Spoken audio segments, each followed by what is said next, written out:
Today, my car is in for service, and I'm so lucky they gave me a Cybertruck Beast mode I get the Cyberbeast, they call it, to drive around for the day. So I'm going to test the FSD around Austin and see what it's like. I've never driven a Cybertruck before. I was awestruck when they gave me this thing. They got the tonneau cover. I wish they had the extended battery, but they told me they canceled that feature. This thing is sweet. It's definitely heavy. It's huge. It's harder for me to park. I never drove a truck before. They got the Beast logo,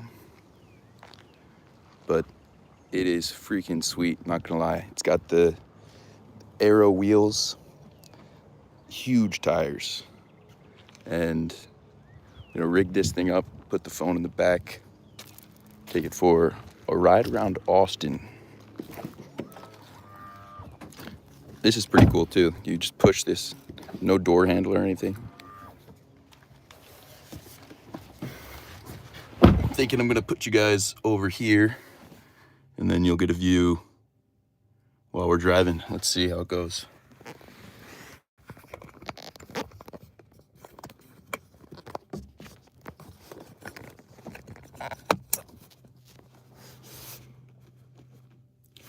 All right, I think that should work. And I'll hop in the front.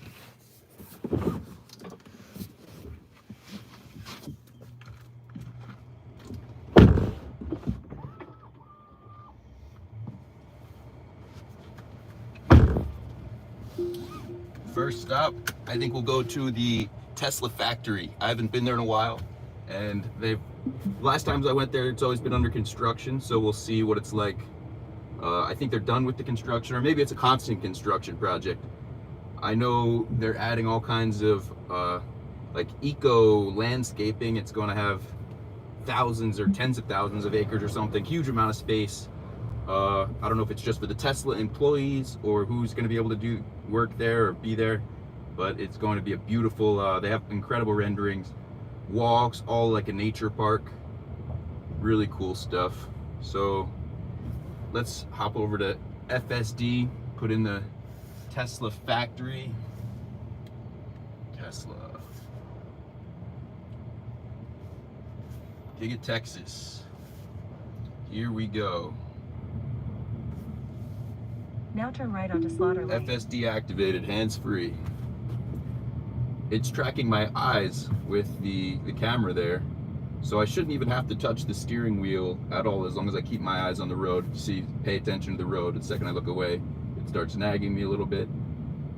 But I don't have to touch the wheel as long as I keep my eyes on the road. And I remember when they updated that feature in my first Tesla, I had no update for a long time because I didn't want to have the nagging when I look away from the camera. I like just touching the steering wheel. You couldn't get kicked off in that version, but now if you're not looking away or you're not touching the steering wheel, after 5 times they'll kick you out of FSD completely. So we're going to try to not let that happen today. That way we get the full 30-minute drive here on FSD, and then maybe we'll go grab some lunch.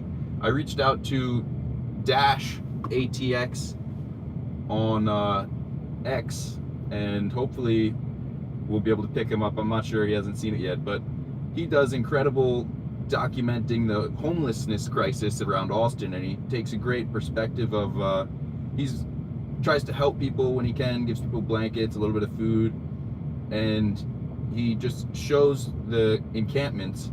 He's not judgmental, he's not really trying to make anybody look bad, or like he's sympathetic to their situations, but he just wants the city to not have parks that are supposed to be open, public parks where kids and families can go play, be covered in homelessness and trash, and there's all kinds of buckets of disgusting fecal matter and nasty stuff. So he does a great job exposing a lot of the challenging parts of homelessness in Austin. So I think he does a great job, and I'd love to be able to pick him up, but I won't be able to check the messages while we're on the live. We'll have to, I guess, end the live, maybe do a second one later.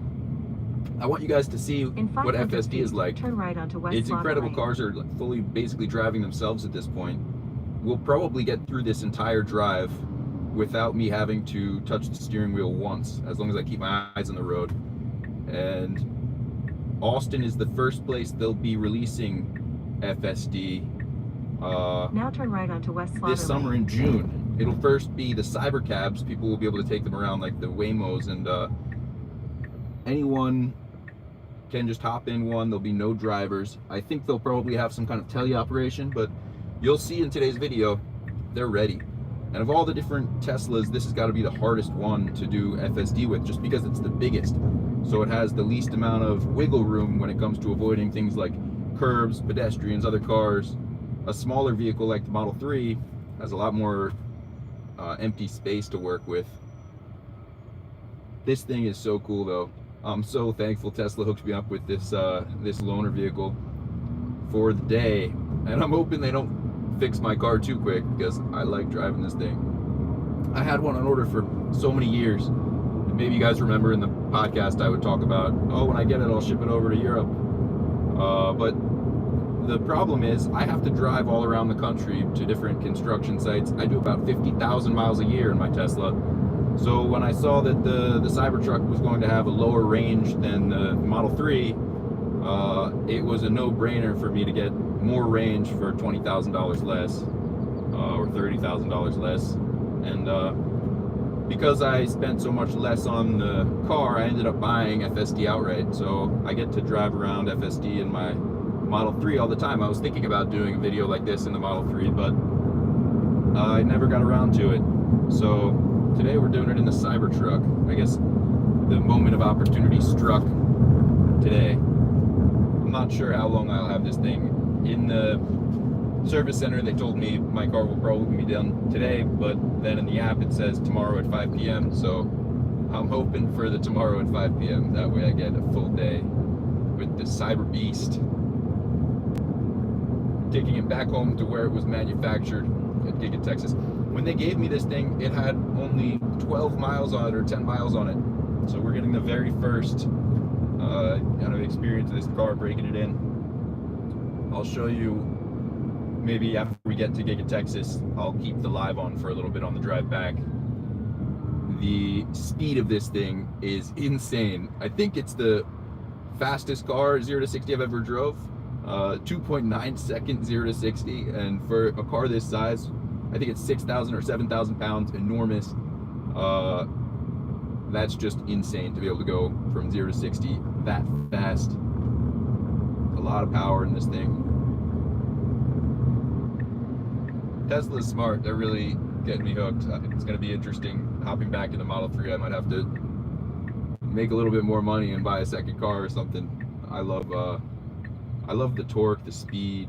It's just so much fun driving these things. Even when you're not driving, it's almost more fun not driving, seeing where robotics and automation is headed. This is the near future. Right now, we're merged into this lane. We're half in the other lane, trying to get up to a U-turn or a left turn up there to get onto the highway. So I think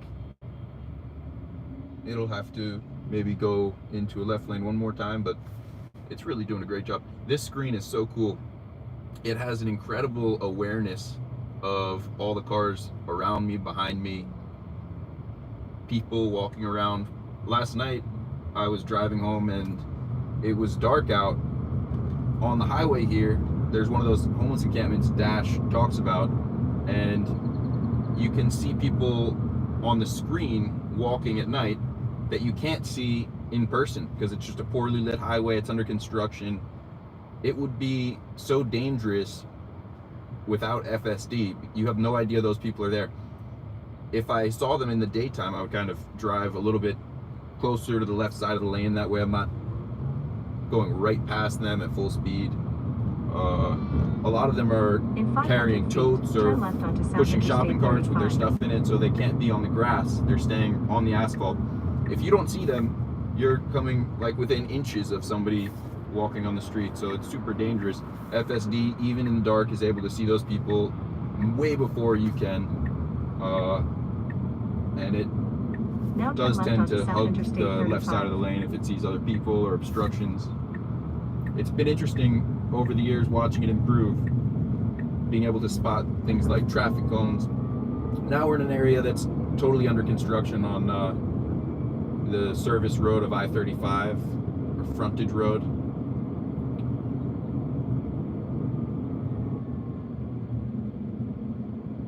Almost a third into the drive here, no interruptions at all, been totally hands-free. I feel super confident there won't be any interruptions, just because I've been using FSD for since August now. In 1 mile, take the Interstate 35 north ramp on the left. The last Tesla, I didn't have FSD, I had autopilot. But FSD is so competent and just getting better all the time. You can see the charts they measure in accidents per mile, and it's getting super close, or maybe even surpassing at this point human safety. So the FSD, I think, is safer than a person. And the chart, the way it's been improving, because they have AI, all these supercomputers, Dojo, Elon's been buying all these NVIDIA chips and putting them in massive factories.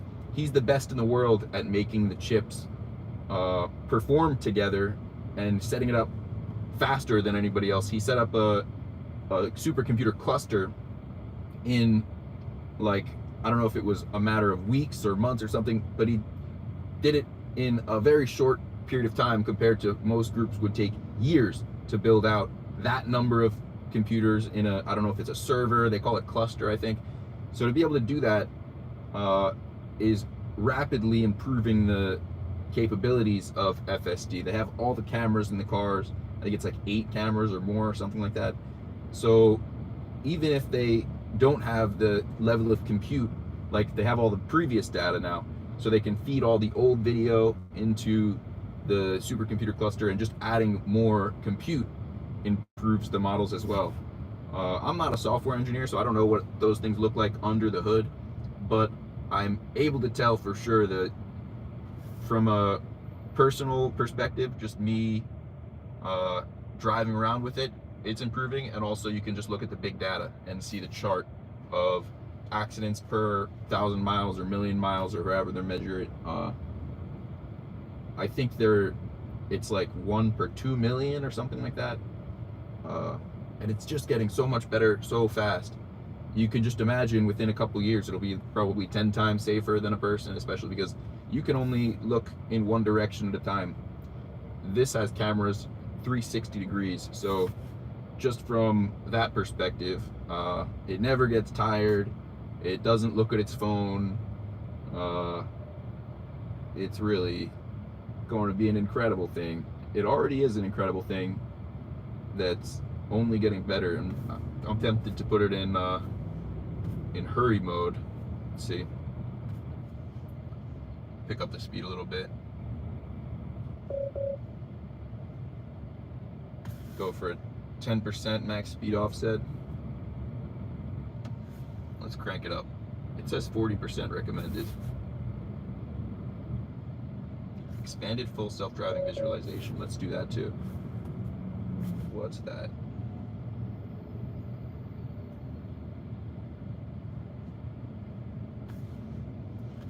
This is an awkward part of the road where 2 lanes merge into one, handled flawlessly.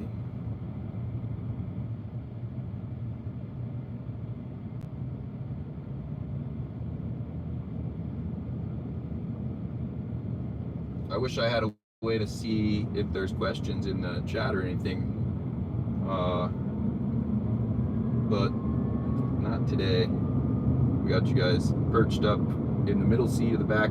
I tried to connect it to the seat right here, but I couldn't get a stable connection. I had no idea they were going to give me a Cybertruck. If I knew, I would have had all my camera gear. I keep everything in the car because I'm always on the road filming, traveling.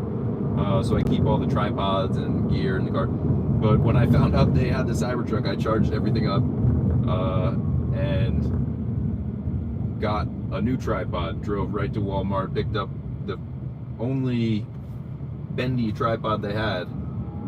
So that's what you guys are perched on right now. I figure, what an opportunity. Who gets to drive a Cyberbeast for the day? so I may as well share it with all of you.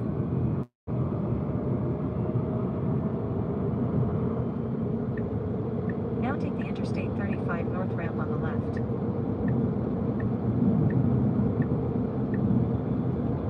Most of you probably watch my channel because of 3D printed construction. I've spent the past 5 years filming 3D printed houses all around the world, and it's been incredible watching that industry develop alongside FSD. We saw the very first 3D printed building in America that was a permanent structure in Florida, and that was by Printed Farms way back in the day. And now there's hundreds and hundreds of 3D printed buildings. We got to see the whole industry develop pretty much from scratch. Here in Austin, Texas, we got to see the 6 homes Icon did with Mobile Loaves and Fishes. Those were their first permanent structures. Then they did some homes on East 17th Street. They did House Zero. They recently did 100 homes or 95 homes in Georgetown, Texas. And they're currently working on another 100 homes in the Mobile Loaves and Fishes community.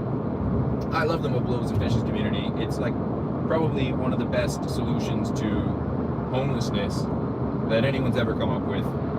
It's such a special place because the people who live there, they're not getting a free ride. They're actually paying rent. They get a small, tiny home between maybe 250 or 500 square feet, and they pay a fair rate for it. I went and volunteered there 2 weeks ago and helped them clean some of the houses before move-in, so that the people moving in get like a really nice, respectable place when they first go in. So we're just hosing down the house with soap water and brushing them off to get like the dust and stuff in Texas off the walls. And I was working with this awesome guy. He was a trucker and he traveled all around the country just like me, so we had a great time talking about all the different driving and experiences being all around the country, being on the highway, being on the road. We spent about 2 hours cleaning 3 homes, and it turns out he's paying $350 a month for the rent there, and the community has different jobs that they'll pay them hourly wages enough to cover the rent, and they can get jobs outside of that and stay there, live there. He has his kids are almost grown in school, and he has a life there, and it's really nice. I mean, they build out a community, and that's how people really escape homelessness and build a nice life for themselves. The community aspect of it really helps for people to stay on the horse, and whether they came in with just because joblessness, maybe the market was tough, or they had a drug problem or alcohol problem, the community has all kinds of groups and different things that they work on together to coordinate that. And I think one of the most important aspects is the founder. I think his name is Paul Allen. He's the man. He made a bunch of money, and instead of going and living on a sailboat somewhere, sipping Mai Tais with naked models, windsurfing, Elon always likes to say that, he chose to make a difference in Austin, Texas, and he bought the land, he built those houses, and it's such a self-sustaining thing because it's not a free ride. These people are paying rent, and even though it's $350 a month, after 10 years or 20 years or 30 years, if you look at that like a mortgage payment going to a bank, that'll eventually cover the cost of the construction of the project. And so that money will go back into the Mobile Loaves and Fishes community, and they'll be able to continue developing more and more units. Not to mention, it's a 501c3, you guys should definitely donate, but the donations all go back into the organization. And when you have something that's actually generating revenue like that, where they're paying rent into the organization, and then the organization gets the money for that and keeps putting it back in, it's not like a regular charity where they're just taking your money and spending it on the good cause, and then you can go look at their legal documents, Form 990 or whatever it's called, and see what percent of the charity donations are actually going to the cause versus overhead.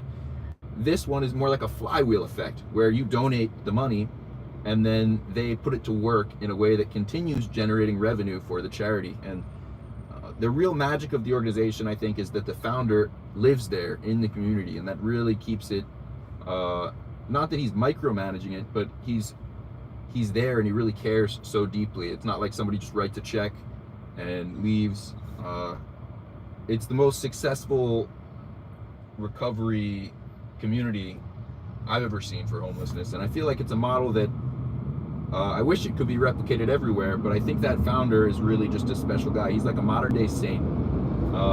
Very few people with the kind of resources to put a community together like that would actually be willing to go live in the community. But when you go there, it's super cool. They got the Austin vibe.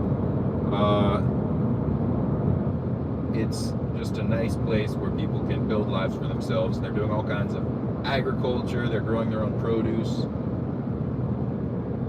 If you're ever in Austin, you should definitely go on the Mobile Loaves and Fishes community website and sign up, maybe do a couple volunteer hours and check out the space they have there and the soon to be 100 homes printed by Icon. But back to 3D printed construction. So while we're on this drive, I'll just talk about the industry a little bit.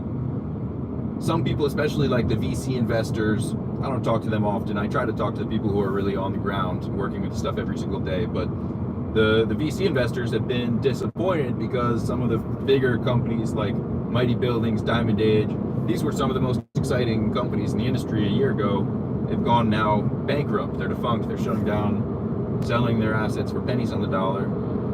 Even Icon, I believe, did a raise recently, not at the same $2 billion valuation they had before, some kind of discount round, just because the market's changed. And sure, maybe that doesn't look good for the market cap or the valuation, the stock price, but who cares about that stuff really? I'm interested in, like I said before, projects on site, on the ground. And when you look at the number of 3D printed construction projects out there, that number just keeps increasing and increasing and increasing. So as long as that continues happening, I don't care what the valuations are. I don't care who goes bankrupt. There's more companies getting involved than ever before. There's more people getting involved than ever before with experience. And as long as that continues to happen, automation will continue to improve, just like FSD. It's not at a place where people can be hands-off. Like, you still need to look at the road, you have to be in the car. But in June, that will change in at least Austin, Texas.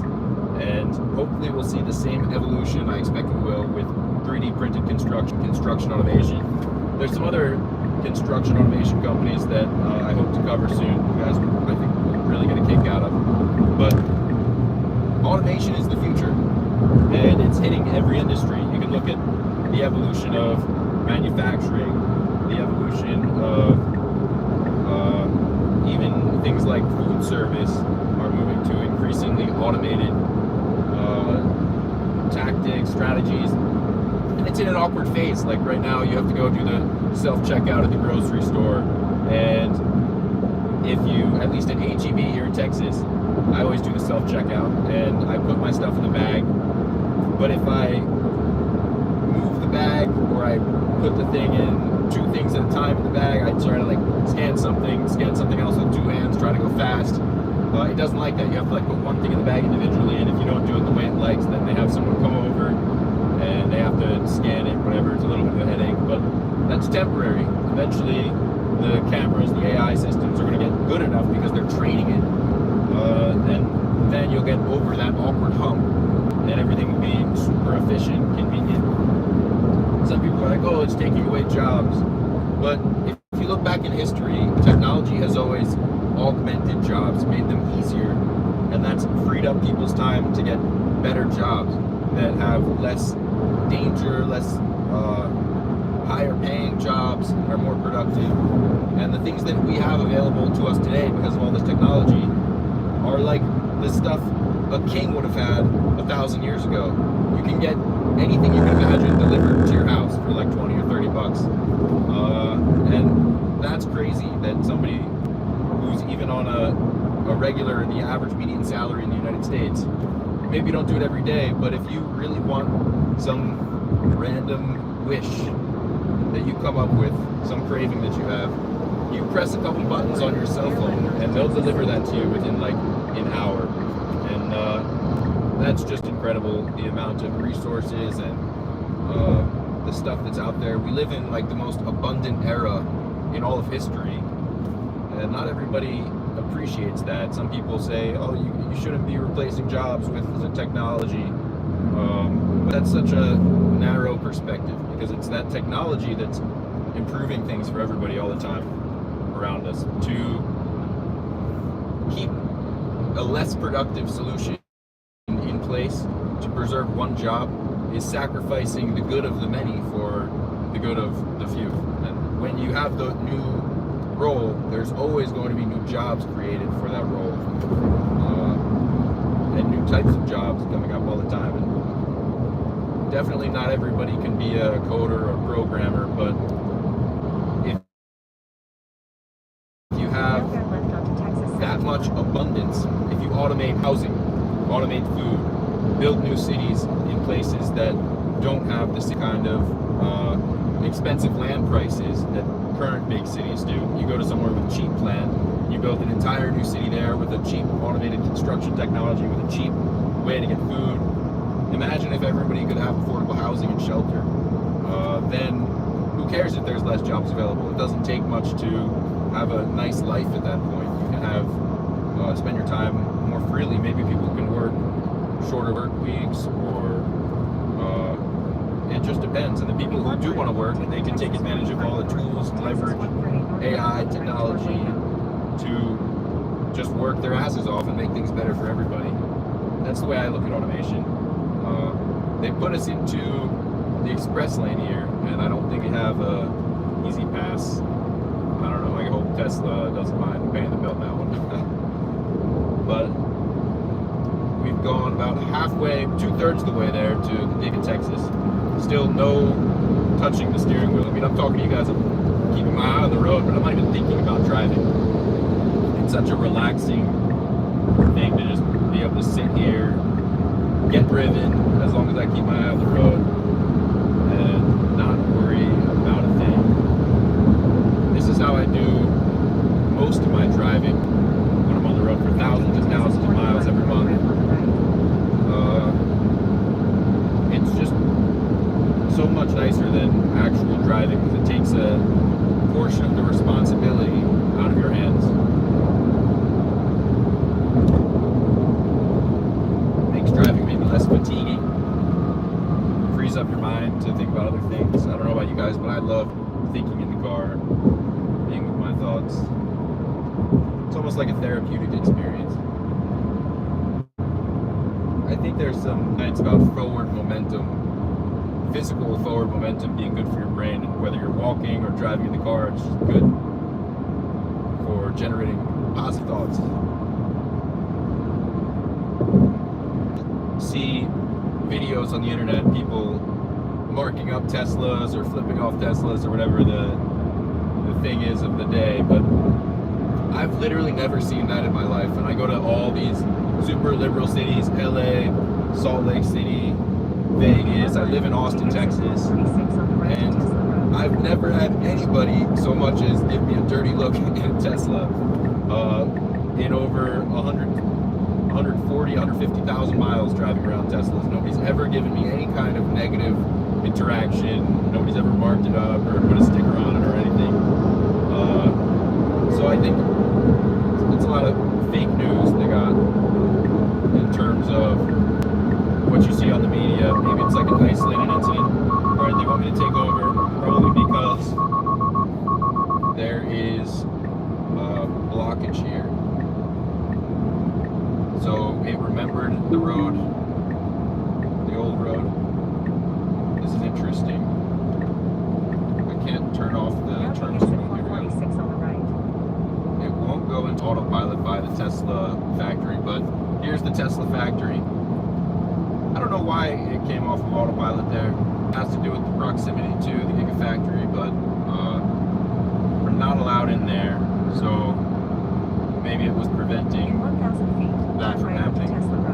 This is such a cool building. This is where this car was made, taking it back home. Now turn right onto Tesla Road. I'm not exactly sure where we're gonna go, but you know, I think we actually got kicked off FSD because I was looking at the building. It was my fault for getting distracted. If we go to autopilot, we'll see. We got a strikeout. Yeah, that was my fault. Sorry, guys. But if we pull over, stop, we'll have 5 more strikeouts before we're removed from autopilot. So we'll do that and hopefully not waste all of them before we get back in. Before we have to bring this car back and pick up my other Tesla. But while we do the stop, I mean, I just want to show you guys the speed of this thing. We're limited to 85 miles an hour top speed here, but I want to pull over somewhere where we can stop and do like a 0 to 60. Not a launch mode, even though we could do a launch mode, I guess. Maybe we'll do that. Let's see where we pull over.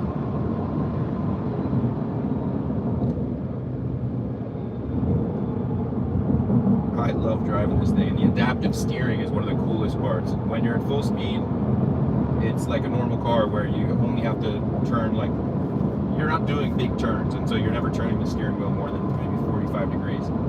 When we come up to the stoplight, I'll make a right turn, and you'll see how little, hopefully you can see the steering wheel, you'll see how little you actually have to turn the steering wheel in order to get a full 90-degree turn.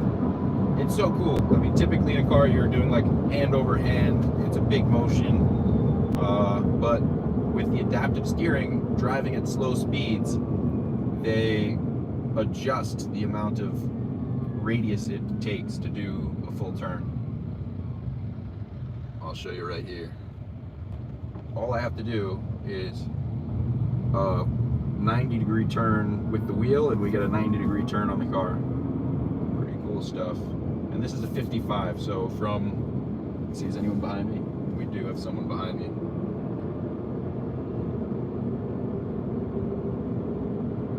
Let's go off the beaten path.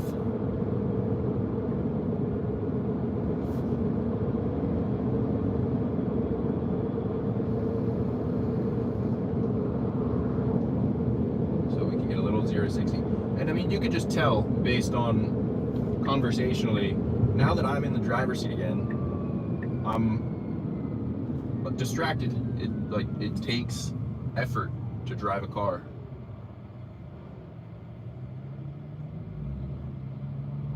So while I'm driving, I'm not able to be as conversational here in this monologue talking to myself for 30 minutes. Let me know in the comments if you guys like the commentary. Maybe I'll do more of these solo FSD podcasts. I'd love to pick somebody up and do a episode with them. Amazing speed. I mean, this thing is so freaking fast. It's ridiculous. I want to get FSD back. So let's pull into this little spot here. Park the car. Unbuckle, open the door. Usually that does the trick to get FSD back.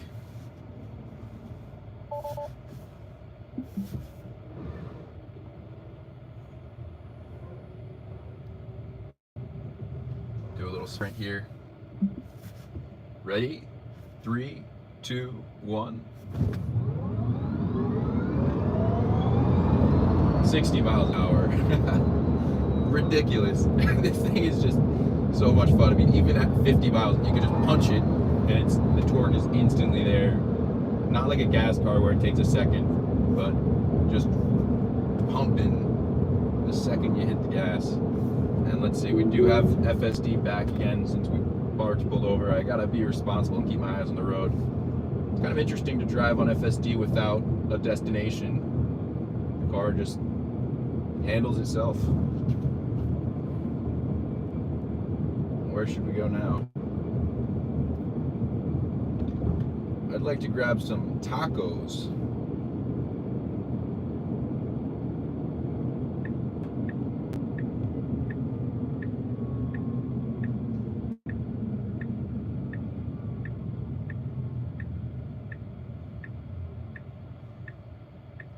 Decided to turn left here. I don't know, let's just see what happens when We're kind of in a residential neighborhood here. Maybe not the most fun, but it wants to go right now. It chose to go left, it chose to go right. We have no destination, so Tesla is just totally freeballing here. We could go up to Wolf Ranch and see the Icon homes. That's kind of a longer drive.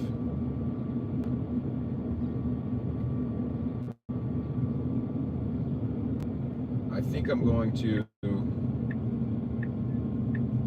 pull over somewhere here and check out. See that? Even they were getting in the car, so it kind of like went over to the left side of the road. That's pretty impressive. Super human-like driving. I mean, it didn't have to stop. It didn't wait. It just naturally went over to the left side. All right, I'm going to take it off autopilot and check the live comments. Maybe there's some questions you guys have. And if you guys want, I could take you to Georgetown. We'll see the Icon homes that they printed over there. Let's see.